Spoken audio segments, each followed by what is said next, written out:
ఈనాటి పాత్రికేయుల సమావేశానికి ముఖ్య కారణం ముఖ్యమైన అంశమే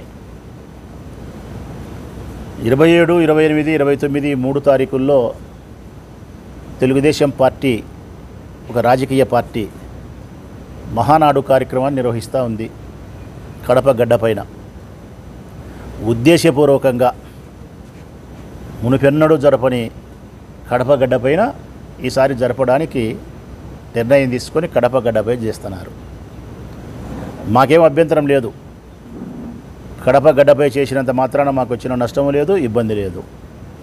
3 రోజుల కార్యక్రమాన్ని ఉత్సవంగా వాళ్ళు జరుపుకుంటే మామూలు సందర్భాలు అయితే మేము ఎప్పుడు మాట్లాడలే. ఈసారి మేము ఈ విధంగా 5 లక్షల మంది జన సమీకరణతో మహానాడు జరపడాన్ని నేనైతే అభ్యంతరాన్ని వ్యక్తం చేస్తూ ఉన్నా. కారణం, దేశవ్యాప్తంగా భారతదేశ ప్రభుత్వమే చెప్తా ఉంది మళ్ళీ కరోనా వ్యాప్తి చెందుతూ ఉంది. కేరళలో కానీ, ఢిల్లీలో కానీ, మహారాష్ట్రలో కానీ, ఆంధ్రప్రదేశ్లో కానీ అన్ని చోట్ల కరోనా కేసులు ఉధృతమవుతూ ఉన్నాయి. ముందు 500 అన్నారు, 1000 అన్నారు, 2000 అన్నారు, వేలలేక పోయింది. మన కడపలో కూడా రిమ్స్ హాస్పిటల్లో కరోనా కేసు నమోదైంది. చాగలమరు నుంచి వచ్చిన, నంద్యాల నుంచి వచ్చిన ఒక ఆయనకు అయింది. చాగలమరు నుంచి వచ్చిన ఒక మహిళకు కరోనా కేసు నమోదైంది. మరి ఈ నేపథ్యంలో దేశవ్యాప్తంగా, రాష్ట్ర వ్యాప్తంగా, జిల్లా వ్యాప్తంగా కరోనా కేసులు విపరీతంగా నమోదవుతూ ఈరోజు పేపర్లో కూడా చదివినాం. ఒక యువకుడు కూడా మరణించినాడని చెప్పి చదివినాం. 80 ఏళ్ళ వృద్ధుడు మరణించినాడు, ఒక 32 సంవత్సరాల యువకుడు మరణించినాడని చెప్పి ఈరోజు వార్తల్లో పేపర్లో చదివినాం.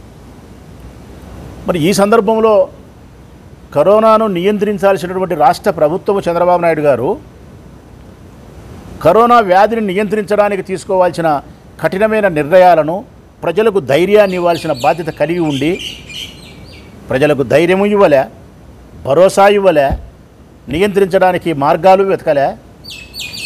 ఇవన్నీ ఏమీ చేయకుండా రాష్ట్రంలో కరోనా కేసులను మూసిపెట్టినారు.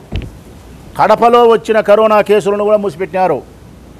కడప జిల్లా కలెక్టర్ గారి నేతృత్వంలో కడపలో వచ్చిన కరోనా కేసులను కూడా మూసిపెట్టి ఏమీ కరోనా కేసులు లేనట్టు నంగనాసి తంగబూరల మాదిరి మూసిపెట్టి కడపలో మహానాడును 5 లక్షలతో మీరు జరపడానికి ఏర్పాట్లు చేసుకున్నారంటే ఈ రాష్ట్రాన్ని సర్వనాశనం చేయాలని నిర్ణయించుకున్నారు. ఇంతకుముందు పూర్వకాలం ధూమొచ్చిపోయిందని అంటున్నారు, కలరా అని. అట్లా మీ రాజకీయ పార్టీ యొక్క ప్రయోజనాల కోసం, మీ కీర్తి ప్రతిష్టలను చెప్పుకునే దానికోసం రాష్ట్రమంతా సర్వనాశనం చేసేదానికి, వల్లకాడు చేసేదానికి మీరు సంసిద్ధమైనారు. ఎందుకు రాష్ట్రమంతా వల్లకాడు కాదు? 5 లక్షల మందిని మీరు మన్నాడు ఒక చోట చేరుస్తే ప్రొద్దుటూరు నుంచి 20,000 మంది అంటున్నారు. ప్రొద్దుటూరు నుంచి 20,000 మంది పోతే సందుకు గొంతుకు పోవాలా, 30 గ్రామ పంచాయతీలు పోవాలా, 41 మున్సిపల్ వార్డు పోవాలా. ఆ మున్సిపల్ వార్డులో 10 సందులు ఉంటే 10 సందుల నుంచి పోవాలా. మరి వార్డుకు, పల్లెకు రాష్ట్ర వ్యాప్తంగా మనుషులు అక్కడికి చేరితే 5 లక్షల మంది కరోనా వ్యాధి రాదా? వచ్చిన తర్వాత ప్రొద్దుటూరుగా 20,000 మంది తిరిగి రారా? ఎవరి ఇళ్లకు, ఎవరి గ్రామాలకు, ఎవరి వార్డుకు వాళ్ళు పోరా?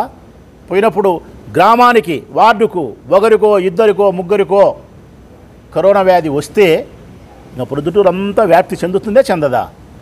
ఇటనే 175 నియోజకవర్గాలు వ్యాప్తి చెందుతుందా, చెందదా? అంటే ఒక్క మహానాడు సభతో 5 లక్షల మంది జన సమీకరణతో రాష్ట్రమంతా మీరు కరోనా వ్యాధిని వ్యాప్తి చెందడానికి కృతనిశ్చయంతో ఉన్నారు. అందుకే దీన్ని మహానాడు అనరు ప్రజలు, ఇది మహా కరోనా. స్పష్టంగా చెప్తా ఉన్నా నేను, ఇది మహానాడు కాదు, ఇది మహా కరోనా. దీనికి ఆద్యుడు, బాధ్యుడు ఈ రాష్ట్ర ప్రభుత్వం, చంద్రబాబు నాయుడే. ఈ 3 రోజుల తర్వాత నుంచి ఈ రాష్ట్రంలో ఎక్కడ కరోనా వ్యాధులతో నమోదైనా, ఎవరు మరణించినా ప్రతి మరణానికి ఈ రాష్ట్ర ముఖ్యమంత్రి, రాష్ట్ర ప్రభుత్వం సమాధానం చెప్పాలా. వాళ్ళు ముద్దాయిలుగా ట్రీట్ చేయాల్సిన పరిస్థితి వస్తుంది వాళ్ళను. ఇంత బాధ్యతారాహిత్యమా? ఒకవైపు ప్రభుత్వం అటువంటి నిర్ణయాలు తీసుకుంటే ఆ ప్రభుత్వానికి డూడు బసవనటువంటి ఈ ప్రభుత్వ ఉన్నతాధికారులు అందరూ కూడా ఒక రాజకీయ పార్టీకి సంబంధించిన కార్యక్రమాన్ని ప్రభుత్వ కార్యక్రమంగా నిర్వహిస్తారా మీరు? తెలుగుదేశం పార్టీకి సంబంధించిన రాజకీయ కార్యక్రమం ఇది. సాంప్రదాయబద్ధంగా ప్రతి సంవత్సరము ఎన్టీ రామారావు గారి జయంతి సందర్భంగా వారు జరుపుకునే కార్యక్రమం మహానాడు. ప్రభుత్వంలో లేని 5 సంవత్సరాలు 2019 నుంచి 24 వరకు ప్రభుత్వంలో లేరు తెలుగుదేశం పార్టీ. అప్పుడు వైఎస్ఆర్ కాంగ్రెస్ పార్టీ ఉంది. అప్పుడు చేసినారా కలెక్టర్లు? అప్పుడు చేసినారా ఎస్పీలు? అప్పుడు చేసినారా డిఆర్ఓలు, విఆర్ఓలు, ఎంఆర్ఓలు, మున్సిపల్ కమిషనర్లు ఈ పని? తెలుగుదేశం పార్టీ ప్రభుత్వంలో లేనప్పుడైతే మాత్రం తెలుగుదేశం పార్టీ కార్యకర్తలు, నాయకులే పని చేసుకుంటారు. ఇప్పుడు పార్టీ అధికారంలో ఉంది కాబట్టి కలెక్టర్ దగ్గర నుంచి విఆర్ఓ వరకు రాజకీయ పార్టీకి సంబంధించిన కార్యక్రమాన్ని ప్రభుత్వ కార్యక్రమంగా చేస్తున్నారు. డబ్బులు పెడతారు, సేవ చేస్తారు. విఆర్ఓలు కిందపడి కరెంటు షాక్ కొట్టి చచ్చిపోయే పరిస్థితికి వస్తారు. కటౌట్లు కిందపడి కాళ్ళు చేతులు ఇరుగుతున్నాయి. ఇది ప్రభుత్వ కార్యక్రమమా లేకుంటే ఒక రాజకీయ పార్టీకి సంబంధించిన కార్యక్రమమా? ఇది సమాధానం ప్రభుత్వ ఉన్నతాధికారులే చెప్పాలా. ఇది ఒక రాజకీయ పార్టీకి సంబంధించిన కార్యక్రమం అయినప్పుడు మీకేం సంబంధం ఉంది? ముఖ్యమంత్రి గారు కానీ మంత్రులు కానీ వస్తే వాళ్ళకు భద్రత ఏర్పాటు చేయాల్సిన బాధ్యత ఉంది. వారికి భద్రత ఏర్పాటు చేయండి, వాళ్ళు గెస్ట్ హౌస్లు ఏర్పాటు చేసుకోండి. అంతే తప్ప మీరు కటౌట్లు కట్టే కార్యక్రమము, ఫ్లెక్సీలు కట్టే కార్యక్రమము, మైకులు పెట్టే కార్యక్రమము, షేమియాలు వేసే కార్యక్రమము, ఒక రాజకీయ పార్టీ కార్యకర్తలు చేయాల్సిన ప్రతి కార్యక్రమాన్ని జిల్లా కలెక్టర్ దగ్గర నుంచి విఆర్ వరకు మీరు చేస్తున్నారంటే ఈ రాష్ట్రంలో ప్రజాస్వామ్యం ఉందా? చట్టబద్ధతగా ప్రభుత్వం పనిచేస్తుందా? ఇది సాలదన్నట్టు మీ ఆర్భాటాలు చూపించుకునేదానికి, మీ గొప్పలు చెప్పుకునేదానికి జన సమీకరణ ఏ నియోజకవర్గంలో ఎన్ని ఓట్లతో గెలిచింటే ఆ ఎమ్మెల్యే అంతమందిని పిలుచుకురావాలంట. పొద్దుటూళ్ళు 20,000తో గెలిచినాము, 20,000 మంది రావాలా. ఒక ఊళ్ళో 60,000 మందితో గెలిచినారు, 60,000 మంది రావాలా. ఎన్ని వేల ఓట్లతో మీరు గెలిస్తే అన్ని వేల మందిని ఆ జనాన్ని తీసుకుపోయి సమీకరించే ప్రయత్నం చేస్తున్నారంటే ఏ రాజకీయ పార్టీకైనా ఒక నియోజకవర్గం నుంచి 40,000, 30,000, 60,000, 50,000 జనాన్ని సమీకరించి తీసుకుపోయే పరిస్థితి ఉంటుందా? మరి ఎక్కడి నుంచి వస్తున్నారు జనం? మీ పార్టీ కార్యకర్తలు కాదు. మహానాడుకు రావాల్సినది మీ పార్టీ కార్యకర్తలు, మహానాడుకు రావాల్సింది మీ పార్టీ నాయకులు. ఇప్పుడు ఈ మహానాడుకు పాల్గొంటానేది, ఈ కరోనాకు పాల్గొంటానేది మీ పార్టీ కార్యకర్తలు మాత్రమే కాదు. మీ పార్టీ కార్యకర్తలు స్వల్పము, ప్రజలు హెచ్చు. ఆ ప్రజలు ఎక్కడి నుంచి వస్తున్నారంటే బలవంతం, ఒత్తిడి, పొదుపు సంఘాల మహిళల మీద తీవ్రమైన ఒత్తిడి. మెప్మాకు సంబంధించినటువంటి మున్సిపల్ ఆఫీసులోనూ లేకుంటే గ్రామ స్థాయిలో ఉండే అధికారులను ఆర్పీలకు చెప్తారు. ఆర్పీలు గ్రూపు సంఘాలకు ఖచ్చితంగా మీరు రావాలా. మీ గ్రూపులో 10 మంది ఉన్నారు, 10 మంది ఉండి వస్తేనే, రాకపోతే మీ లోన్ కట్ చేస్తాం, మీ మినిట్స్లో రాయం, మీకు వడ్డీ పడదు, అసలు పడదు. వారి పేదరికాన్ని మీరు ఆసరాగా తీసుకొని, వారి ఆర్థిక ఇబ్బందులను మీరు ఆసరాగా తీసుకొని బలవంతం చేసే కార్యక్రమం. ఆ ఆర్పీలకు, మెప్మా సిబ్బందికి, అధికారులకు చెప్తా ఉన్నా, కడపలో ఉండే అధికారుల దగ్గర మొదలుకొని, ఏమి మీ దౌర్జన్యం? మహిళలపైన ఎందుకు మీరు దౌర్జన్యం చేస్తున్నారు? కాదు గుర్తు రావాలని. సాంప్రదాయబద్ధమైన కుటుంబ స్త్రీలు, మర్యాదస్తులైనటువంటి మహిళలను మీరు కడపకు మీటింగు తరలించే ప్రయత్నం బలవంతంగా తీసుకుపోతారా? ఏం మీ దౌర్జన్యం? రేపదన మీరు దీనికి సమాధానం చెప్పాల్సిన రోజు వస్తుంది. ఒక రోజు వైఎస్ఆర్ కాంగ్రెస్ పార్టీ ప్రభుత్వంలో వచ్చిన రోజు మీరు సమాధానం చెప్పాల్సిన పరిస్థితి ఉంటుంది. నాలాంటి వాళ్లకు చివరకు బ్రతకడానికి వీళ్ళకి ఏమీ నైపుణ్యం లేదు కాబట్టి, ఏ ఆస్తిపాస్తులు లేవు కాబట్టి, కేవలం శ్రమ మీద మాత్రమే బతికేదానికి అవకాశం కల్పించాలని చెప్పి భారతదేశ ప్రభుత్వం తీసుకునే ఒక పథకం స్వయం ఉపాధి పథకం. పల్లెల్లో అయితే ఏమంటారు? ఆ పథకాన్ని ఏమంటారు? పల్లెల్లో ఉపాధి హామీ పథకం. ఇంకా మొరటుగా చెప్పాలంటే కరువు పని అంటారు. ఈ కరువు పనికి పోయే వాళ్ళను ఎవరైతే ఉండారో శ్రమజీవులు, కూలీలు, వాళ్ళ మీద ఒత్తిడి. గ్రామాలలో బస్సు పెడతానాం, మీరు బస్సు ఎక్కాల్సిందే, లేకపోతే రేపదన మీ దాంట్లో నుంచి తీసేస్తాం, కరువు పనికి రాకుండా చేస్తాం. కరువు పనికి రాకుండా తీసేస్తే ఏమవుతుంది? మన పిల్లం పిల్లలు భూ పెట్టలేడు అంటే మీ కరోనాకు వచ్చేదానికోసం మన పిల్లం పిల్లలు భూ పెట్టే శ్రమ చేసే పని నుంచి కూడా తొలగిస్తామని చెప్తే మీరు రాక్షసులు రా స్వామి. మీరు మానవత్వం ఉండే మనుషులు కాదు మీరు, రాక్షసులు మీరు. కరువు అయ్యే పనులను పొదుపు సంఘాల్లో సాంప్రదాయబద్ధమైన మహిళలను బెదిరించి బలవంతంగా పిలిపించుకునే ప్రయత్నం. ఆ పిలిపించుకునేదానికి మీకు పూర్తిగా సహకరించేది ప్రభుత్వ ఉన్నతాధికారులు. పోనీ దానికేమన్నా బస్సులు జీపులు కార్లు మీ సొంతం పెడుతున్నారంటే ఆర్టీఓ పని చేయాలా, స్కూల్ బస్సులు ఇవ్వాలా, ఇంకొక బస్సులు ఇవ్వాలా. మీరు డబ్బులు కట్టి ఆర్టీసీకో దానికో తీసుకోరు. స్కూల్ బస్సులు ఆ బస్సులు ఇంకొకటి ఆర్టీఓ బెదిరించి. అంటే ప్రభుత్వంలో ఉండే వ్యవస్థలు ఏమేమైతే ఉన్నాయో అన్ని వ్యవస్థలు మీకోసం పనిచేస్తే కానీ ఈ మహా కరోనా సక్సెస్ కాదు. ఇంత చేసి మీరు చేసేది ఏంటంటే రాష్ట్ర వ్యాప్తంగా మహా కరోనాను వ్యాప్తి చెంది ఈ రాష్ట్రాన్ని ఒల్లకాడు చేయాలి, శ్మశానం చేయాలి ఈ రాష్ట్రాన్ని. దేనికి మీ ఉద్దేశం?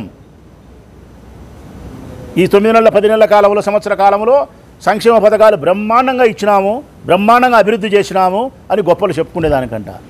చేసినారా మీరు? సంక్షేమ పథకాలు అమలు చేసినారా? అభివృద్ధి చేసినారా ఈ రాష్ట్రాన్ని? ఇచ్చిన హామీలు నిలబెట్టుకోగలిగినారా?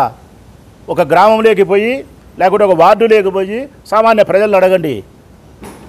ఉత్సవసారు ముఖాన మీకు ఎంగిలు కూడా కాదు. అసహించుకుంటున్నారు మీ ప్రభుత్వాన్ని, మీరు చేసే పనులను. ఏ ఒక్క పథకం అమలు చేయలే మీరు. 50 ఏళ్ళకు పెన్షన్ అన్నారు, ఇయ్యలే. 1500 రూపాయలు ఆడపిల్లలు ఎంతమంది అన్నారు, ఇయ్యలే. కరెంటు తగ్గిస్తామని చెప్పినారు, పెంచినారు. ఏం చేసినారు? ఏ పథకాలు ఇచ్చినారు? నిరుద్యోగ భృతి 3000 అన్నారు, ఇయ్యలే. 20 లక్షల ఉద్యోగాలు అన్నారు, ఇయ్యలే. బస్సు పెడతామన్నారు, బస్సు పెట్టలే. అమ్మఒడి ఎంతమంది ఉంటే అంతమందికి అన్నారు, సంవత్సరం ఎగరగొట్టినారు. 2వ సంవత్సరం ఇప్పటికి ఒకరికి ఇలే. ఆరోగ్యశ్రీ నిలబెట్టినారు, ఫీజు రీయింబర్స్మెంట్ ఎత్తిపెట్టినారు.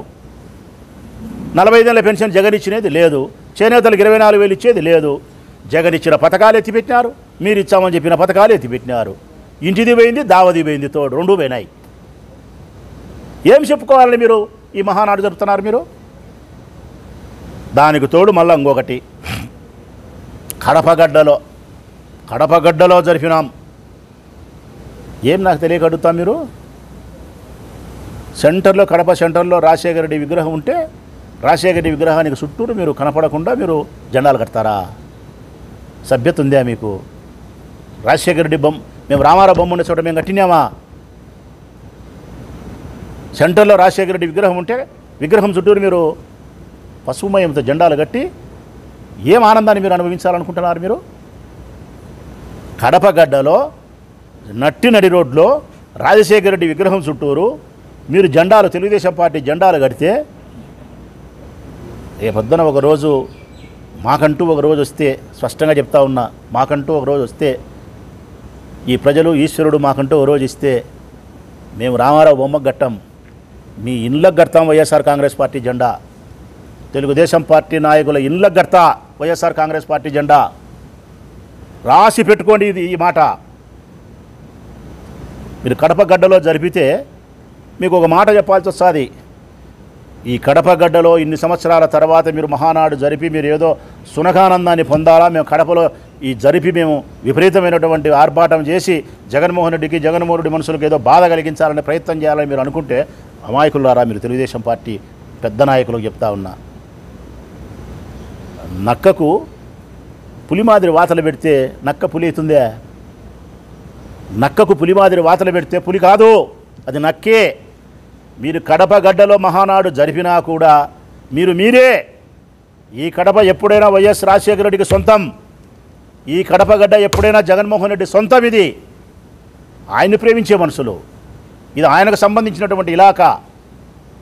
మీరు ఏమి చేసినా కూడా కడపగడ్డలో నక్కకు వాతలు పెడితే పులి ఎట్లా కాదో మీ పరిస్థితి కూడా అదే అవుతుంది. ఈ తెలుగుదేశం పార్టీ ప్రభుత్వాన్ని ఏర్పాటు చేసింది కాబట్టి నేను హెచ్చరిక చేస్తూ ఉన్నా, మీరు 5 లక్షల మంది జన సమీకరణతో కరోనా వ్యాప్తిని చేసి ఈ రాష్ట్రాన్ని వల్లకాడు చేసే, శ్మశానాన్ని చేసే ఈ కార్యక్రమాన్ని మీరు నిలబెట్టాల్సిన అవసరం ఉంది. బాధ్యత రాహిత్యంగా మీరు ప్రవర్తించొద్దు, బాధ్యతతో మెలగాల్సిన అవసరం ఉంది. మీరు పొదుపు సంఘాల మహిళలను బలవంతం చేయకూడదు, స్వయం ఉపాధి పనులకు సంబంధించిన వాళ్ళను, శ్రమజీవులను ఒత్తిడి చేయకూడదు, ప్రభుత్వ ఉన్నతాధికారులు అధికార దుర్వినియోగానికి పాల్పడకూడదు, రాజకీయ పార్టీకి సంబంధించిన కార్యక్రమాన్ని ప్రభుత్వ కార్యక్రమంగా మీరు చేయకూడదు. వీటన్నిటికీ కారణం చంద్రబాబు నాయుడు. స్పష్టంగా చెప్తా ఉన్నాను నేను. చివరిగా ఒక మాట, ఈ 3 రోజుల తర్వాత ఈ రాష్ట్రంలో ఏ సందులో కరోనా కేసు నమోదైనా ఎవరు చనిపోయినా కూడా ఆ మరణానికి సమాధానం ఈ రాష్ట్ర ప్రభుత్వం చంద్రబాబు నాయుడే చెప్పాల్సి వస్తుంది.